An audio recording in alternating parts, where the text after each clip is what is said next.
Captaincy is about making right decision whether on the field or off the field. इसलिए मैं Country Delight पर भरोसा करता हूँ। They deliver 100% pure buffalo milk to my door step by 7 AM। Don't just enjoy our matches, enjoy village fresh buffalo milk too. Download the Country Delight app.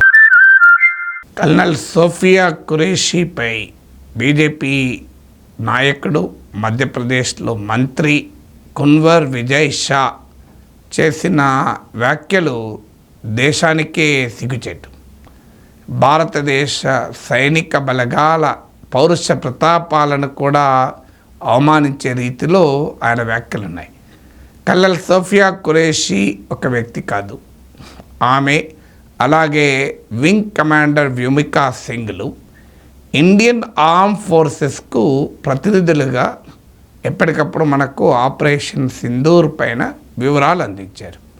So they represent India's arm forces, అసలు individuals కాదు. కానీ BJP మంత్రి colonel Sofia ఖురేషీపై చేసిన వ్యాఖ్య ఏంటి చూడండి. ప్రధానమంత్రి Narendra Modi తీవ్రవాదుల community, terrorist కమ్యూనిటీకి చెందిన సిస్టర్ను పంపించి పాకిస్తాన్కు బుద్ధి చెప్పారు. అంటే దేశం కోసం నిలబడినటువంటి వీరనారి colonel Sofia Qureshi Indian army పక్షాన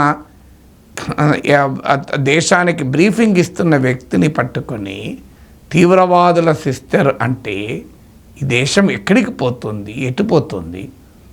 ఇది ఆ వ్యక్తి కామెంట్స్, అది మాకు సంబంధం లేదు అని బీజేపీ అనొచ్చు. ఈవెన్ విజయ్ షా కూడా నా కామెంట్స్ సోషల్ మీడియా మిస్లీడ్ చేసింది అని వ్యాఖ్యానిస్తున్నారు. సోషల్ మీడియా యుగంలో సాధ్యం కూడా కాదు.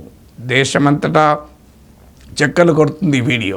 నేను ప్రత్యేకంగా నా వీడియోలో చూపెట్టదలుచుకోలేదు, కానీ చాలా క్లియర్గా ఆయన ఏమన్నాడో అందరూ చూశారు. ఈ రకమైన వ్యాఖ్యలు చేయడము ఏ మైండ్ సెట్ తెలియజేస్తుంది? దేశం ఒక అపూర్వమైన ఐక్యతను ఈ సందర్భంలో చూపెట్టింది. పాకిస్తాన్ కోరుకున్నది ఏంటో తెలియాలంటే అసీం మునీర్ వ్యాఖ్యల్లో కనబడుతుంది, పహల్గామ్ తీవ్రవాదుల దాడుల్లో కనబడుతుంది. పాకిస్తాన్ కోరుకున్నది ఏంటి? భారతదేశాన్ని మతం పేరిట చీల్చాలి. ఆ మతం పేరిట చీల్చిన టూ నేషన్ థియరీని సెలబ్రేట్ చేస్తూ అసీం మునీర్ మాట్లాడాడు. పహల్గామ్లో తీవ్రవాదులు మతం అడిగి దాడులు చేశారు. కానీ తీవ్రవాదుల కుట్రల్ని, పాకిస్తాన్ కుట్రల్ని వమ్ము చేస్తూ దేశ ప్రజలు, కశ్మీరీ ప్రజలు కుల మతాలకు అతీతంగా పాకిస్తాన్ దుశ్చర్యల్ని ఖండించారు. భారతదేశ రాజకీయ పార్టీలన్నీ రాజకీయాలకు అతీతంగా ప్రభుత్వం, ప్రధానమంత్రి వెనకాల సమీకృతమయ్యాయి. ఇది ప్రధానమంత్రి నరేంద్ర మోడీ కూడా తన దేశ ప్రజలను ఉద్దేశించి చేసిన ప్రసంగంలో భారతదేశం ఐక్యంగా శత్రువును ఎలా ఎదుర్కొందో చాలా గొప్పగా కూడా చెప్పారు. ప్రధానమంత్రి నరేంద్ర మోడీ చెప్పారు, వేరే వాళ్ళకి కాదు. కానీ ఇప్పుడు ఏ రకమైన వ్యాఖ్యలు, ఈ వ్యాఖ్యలు దేశానికి ఏమైనా గౌరవాన్ని తెస్తాయా? మనం ఈ సమయంలో ఇంకోటి కూడా చేశాం. పాకిస్తాన్ ఆశించింది ఏంటి? దీన్ని మత కోణంలో భారత పాక్ల ఉద్రిక్తతను ప్రజెంట్ చేయడం ద్వారా ముస్లిం దేశాల మద్దతు పొందవచ్చు అని ఆశించింది. కానీ అది ఎక్కడా జరగలేదు. పాకిస్తాన్ సమర్థించిన రెండు ముస్లిం దేశాలు తుర్కియే, అజర్బైజాన్. ఈ రెండు కాకుండా మీకు ప్రపంచంలో ఉన్న బలమైన ఇస్లామిక్ కంట్రీస్ ఏవి, సౌదీ అరేబియా కానీ, యునైటెడ్ అరబ్ ఎమిరేట్స్ కానీ, ఇలాంటి దేశాలు ఏవీ సమర్థించలేదు. పైగా ఆర్గనైజేషన్ ఆఫ్ ఇస్లామిక్ కంట్రీస్ ఇంకెవరు కూడా యాక్సెప్ట్ చేయలేదు. చివరకు పాకిస్తాన్లో ఉన్నటువంటి బెలూచీలు, పఠాన్లు, పస్తూన్లు వీరు కూడా అంగీకరించలేదు. సో అందువల్ల భారతదేశమే కాదు, ప్రపంచము కూడా ఈ థియరీని, పాకిస్తాన్ డివిసివ్ థియరీ, విచ్ఛిన్నకర థియరీని రిజెక్ట్ చేసింది. పాకిస్తాన్ కుట్రల్ని, కుతంత్రాలని కొట్టిపారేసింది. తీవ్రవాదాన్ని ప్రోత్సహించడాన్ని మతం కోణంలోనో మరో కోణంలోనో చూస్తే అంగీకరించే ప్రసక్తే లేదని ప్రపంచమంతా ముక్తకంఠంతో చెప్పింది. అయినా కూడా దేశాన్ని పాలించే పార్టీకి చెందిన మంత్రి, బాధ్యత కలిగిన క్యాబినెట్ మంత్రి, ఒక దేశం కోసం నిలబడ్డటువంటి సైనిక ఆఫీసర్ను, మిలిటరీ ఆఫీసర్ను పట్టుకొని టెర్రరిస్టుల సిస్టరు అంటే ఎక్కడికి పోతున్నాం మనం? ఇలాంటి విచ్ఛిన్నకర పోకడలు దేశానికి గౌరవాన్ని తెస్తాయా? దేశ ప్రతిష్టను దెబ్బతీయవా? వాస్తవంగా ఆపరేషన్ సింధూర్ జరుగునంత కాలం ఈ రకమైన విద్వేషాన్ని సమాజంలో రెచ్చగొట్టి కూర్చిపెట్టారు. వాస్తవంగా నరేంద్ర మోడీ ప్రభుత్వము ఇద్దరు మహిళల్ని ఎంపిక చేశారు. 2 మతాల విశ్వాసాలకు చెందిన మహిళలు ఎంపిక చేశారు. ఇది సైన్యం నిర్ణయం అనుకోను నేను, ఖచ్చితంగా ప్రభుత్వ పొలిటికల్ డిసిషన్. నరేంద్ర మోడీ ప్రభుత్వం బహుశా ముందు చూపుతోనే అప్పటి చేసి ఉండాలి. ఎందుకు? పాకిస్తాన్ నరేటివ్ను పంక్చర్ చేయడానికి, పాకిస్తాన్ సిద్ధాంతాన్ని రిజెక్ట్ చేయాలి ప్రపంచం అనే ఒక లక్ష్యంతో నరేంద్ర మోడీ ప్రభుత్వం చేశాడు. నేను అందుకే నా వీడియోలో రోజు చెప్తున్నాను, మోడీ ప్రభుత్వ చర్యలకు మోడీ పరివార చర్యలకు మధ్య ఎంత తేడా ఉంది. మోడీ ప్రభుత్వమేమో ప్రత్యేకంగా సోఫియా ఖురేషీని ఎంపిక చేసి, లేదా వేరే వాళ్ళు ఎవరు ఎందుకు ఎంపిక చేశారు? మోడీ ప్రభుత్వం ఎంపిక చేయడంలో ఒక గొప్ప మెసేజ్ దాగింది. ఆ మెసేజ్ ఏంటంటే భారతదేశాన్ని మతం పేరిట విభజించాలని పాకిస్తాన్, దాని ప్రేరేపిత తీవ్రవాదులు, ముల్లా మునీర్, అసీ మునీర్ లాంటి మత దురంకారులు చూస్తున్నారు. కానీ అది సాధ్యం కాదు అని మోడీ ప్రభుత్వం ప్రపంచానికి ఒక బలమైన మెసేజ్ ఇచ్చింది. దానివల్ల స్ట్రాటజిక్ అడ్వాంటేజ్ కూడా పొందింది. స్ట్రాటజిక్ వ్యూహాత్మక ప్రయోజనం పొందింది భారతదేశం. వ్యూహాత్మక ప్రయోజనం ఏంటంటే పాకిస్తాన్కు మద్దతుగా ఏ బలమైన ఇస్లామిక్ కంట్రీ కూడా ముందుకు రాలేదు. తుర్కీ పాకిస్తాన్ మధ్య సంబంధాలు ఇవాళకి కావు. అది అలాగే అజర్బైజాన్ అసలు ఒక చిన్న దేశం.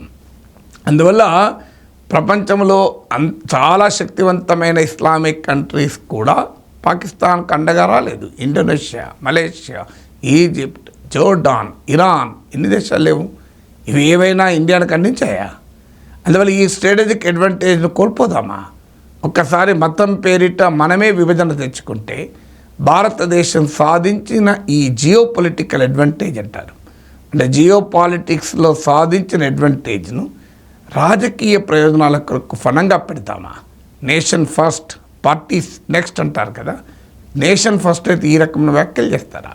ఎందుకంటే ఇది నేషన్కు నష్టం. పార్టీకి లాభం ఉంటే ఉండవచ్చేమో, పాలిటిక్స్కు లాభం ఉంటే ఉండవచ్చేమో, దేశానికి మాత్రం నష్టం కదా.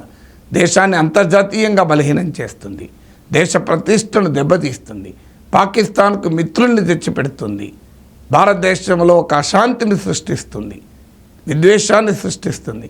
దీన్ని యాక్సెప్ట్ చేద్దామా? ఒకసారి ఆలోచించండి. ఇంకో ఉన్మాదం ఏంటంటే వ్యోమికా సింగ్ కులం ఏంటి? ఇది సోషల్ మీడియాలో సెర్చ్. అసలు ఎక్కడికి పోతున్నాం మనం? పీటీ ఉషా మెడల్ తెచ్చుకున్నా ఆమె కులాన్ని వెతుకుతాం. మీకు ఆఖరికి వింగ్ కమాండర్ వ్యోమికా సింగ్ గొప్పగా భారతదేశ ఆర్మ్ ఫోర్సెస్ని రిప్రజెంట్ చేస్తే ఆమె కులం వెతుకుతాం. ఆ కులం వెతకాల్సిన అవసరం ఏంటి? ఆ కులం గురించి ప్రస్తావన ఎక్కడిది? ఆమె నిర్వహించిన పాత్ర, అప్పుడు Sofia Qureshi, colonel Sofia Qureshi, wing commander Vyomika సింగ్లు ఏ ఇన్స్టిట్యూషన్ రిప్రజెంట్ చేశారు? దేశం గర్వించదగ్గ భారతదేశ సమైక్యత సమగ్రతలకు నిదర్శనంగా, భారతదేశ శౌర్య ప్రతాపాలకు ప్రతీకగా నిలిచిన ఆర్మ్ ఫోర్సెస్ ఆఫ్ ఇండియాను రిప్రజెంట్ చేశారు. 2 వ్యక్తులు కాదు మనం చూసేది, మన సైనిక బలగాలను చూస్తున్నాం. ఒకవైపు ప్రధానమంత్రి నరేంద్ర మోడీ సైనిక బలగాలకు సల్యూట్ కొడతారు, సైనిక బలగాల ప్రతినిధిని వాళ్ళ పార్టీ మంత్రమో తీవ్రవాదులకు ఇస్తారంటారు. అసలు ఈ రెండింటికి ఏమైనా సంబంధం ఉందా? దేశమంతటా తిరంగ యాత్రలు జరుపుతారు బీజేపీ మంత్రమో తీవ్రవాదులకు ఇస్తారని సోఫియా ఖురేషీ అంటారు. ఆ తిరంగనే కదా రిప్రజెంట్ చేసింది, ఆ ఆర్మ్ ఫోర్స్ని రిప్రజెంట్ చేశాం కదా. భారత ప్రజలంతా దేశభక్తితో ఊగిపోయి సల్యూట్ కొడుతున్నాం ఆర్మ్ ఫోర్సెస్కు. కానీ దేశంలో ఉన్న ఉన్మాదులు మాత్రం ఆ సైనిక బలగాలకు ప్రాతినిధ్యం వహించే వారిని కులమేంటి అని వెతుకోవడం మొదలుపెట్టారు. అంటే మనలో ఉన్న కుల మత ఛాందస భావాలు ఏ స్థాయిలో రిప్రజెంట్ చేస్తాయో చూడాలి.